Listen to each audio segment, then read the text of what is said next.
अब यो बजेट चाहिँ हुबहु छ, यो कर्मकाण्डी नै हो, खास नयाँ केही पनि छैन। तर एउटा यो वर्ष बजेटमा चाहिँ एउटा अचम्मको कुरा चाहिँ के आएको छ भने, जस्तै यो बजेटमा अहिले चाहिँ तपाईँको यो निर्देशिकामा आउने कुरा बजेटमा आएको छ। जस्तै राष्ट्र ब्याङ्कका केही कुराहरू निर्देशिकाले ल्याउने कुराहरू बजेटमा ल्याइएको छ। यसलाई बजेट भनेको त समग्र रूपमा नीति बनाउने कुरा हो नि त। त्यो नभएर बजेट चाहिँ वास्तवमा अहिले कस्तो छ भने उही पुरातनवादी नै छ। अब केही नयाँ छैन।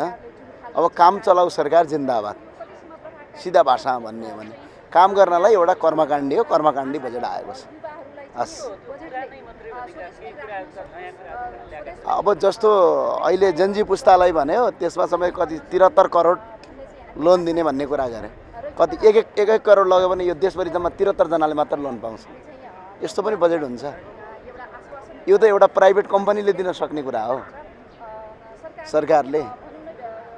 अनि तपाईँको जसरी पनि कार्यकर्तालाई सेटल गर्ने। अब हुँदा अहिले हाम्रा विमानस्थलमा प्लेन उड्दैन, विमानस्थल बनाएर थन्काएका छौँ। अब फेरि अर्को नयाँ विमानस्थल बनाउने के आवश्यकता छ? अहिले आवश्यकता? संसारको कुनै पनि बजेट कतिखेर बन्ने हो भने आवश्यकताका आधारमा बन्ने हो नि त। त्यसले हामीलाई के बेनिफिट दिन्छ त्यसका आधारमा संरचनाहरू बन्ने हो नि। यो त के छ भने कमिसन खानका लागि फेरि सुरु नयाँ कमिसन तन्त्रका लागि मात्र सुरु गरिएको छ।